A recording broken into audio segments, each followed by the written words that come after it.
Halo, kembali lagi di channel saya. Jadi kali ini saya punya obeng shock ya.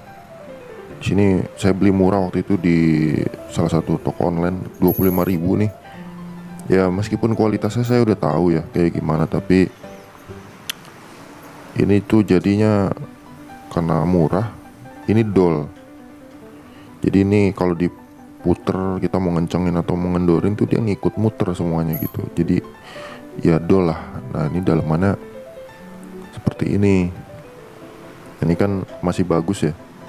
Kalau dalaman seperti ini nih untuk yang penahannya ini jarang rusak.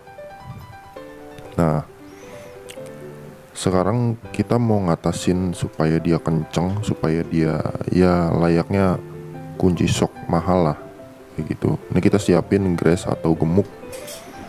Lalu di sini saya siapin air garam. Ini saya larutin dulu air garamnya. Jadi kita memanfaatkan benda-benda yang memang mungkin kualitasnya kurang baik tapi kita maksimalkan lah kayak gitu. Nah ini pernya ini harusnya dia tidak rapat kayak gini gitu. Ini menyebabkan kendor. Nah ini kita renggangin aja nih. Nah ini kualitas penguncinya juga kurang begitu keras ya. Nanti kita kerasin menggunakan air garam. Caranya jadi simak sampai habis. Nah ini kita renggangkan seperti ini supaya dia tidak kembali merata. Jadi kita mau bikin besi pengunci ini jadi sedikit lebih baja lagi lah kayak gitu. Nah ini kita bakar, kita panasin. Jangan sampai merah ya. Manasinnya tuh kalau sampai merah itu justru dia akan lembek malah tidak ngeper, tidak mengunci.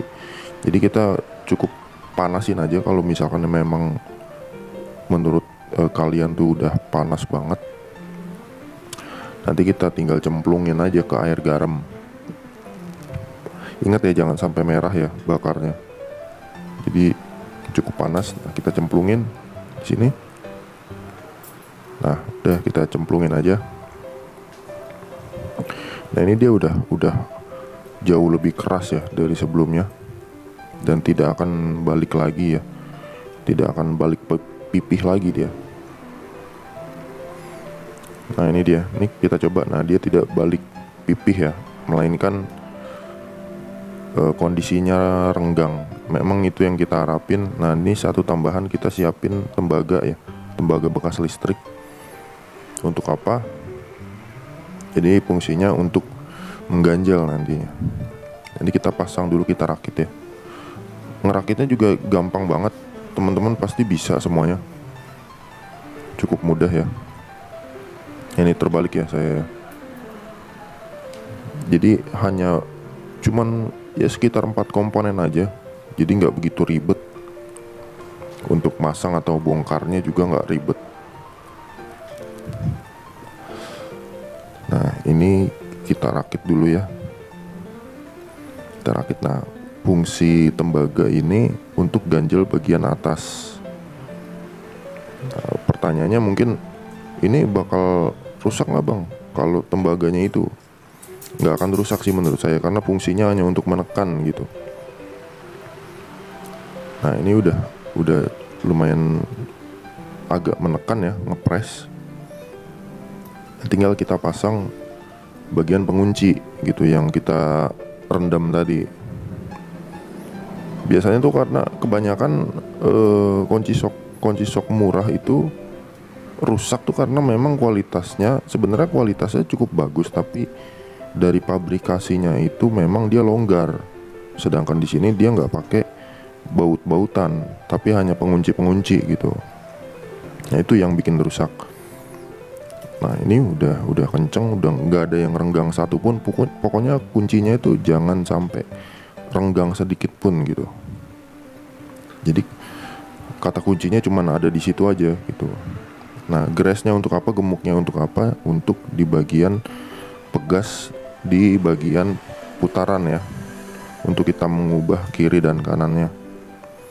Nah ini kita masukin pegasnya di sini. Jadi gampang banget kan caranya tuh. Jadi kita nggak perlu ngelas. Mungkin beberapa orang udah frustasi jadi dia ngelas aja lah biar kenceng gitu. Tapi di sini saya nggak pakai cara las ya. Lebih baik duitnya buat beli kopi. Nah, kita pakai cara yang gratis aja. Nah ini udah berfungsi. Nah ini anggaplah tang saya ini sebagai beban ya.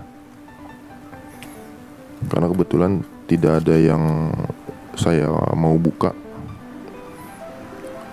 Nah ini bisa kita memutar ke kiri bisa. Nah ini kencang banget ini. Coba kita memutar ke kanan. Nah ini kuat juga. Biasanya itu langsung dol, tapi ini kuat gitu. Nah ini saya coba pasang. Nah ini berputar udah normal gitu. Kayak kunci sok ya yang harganya lumayan lah gitu. Nah ini udah maksimal gitu. Jadi tutorial saya ini hanya memaksimalkan barang-barang yang murah gitu.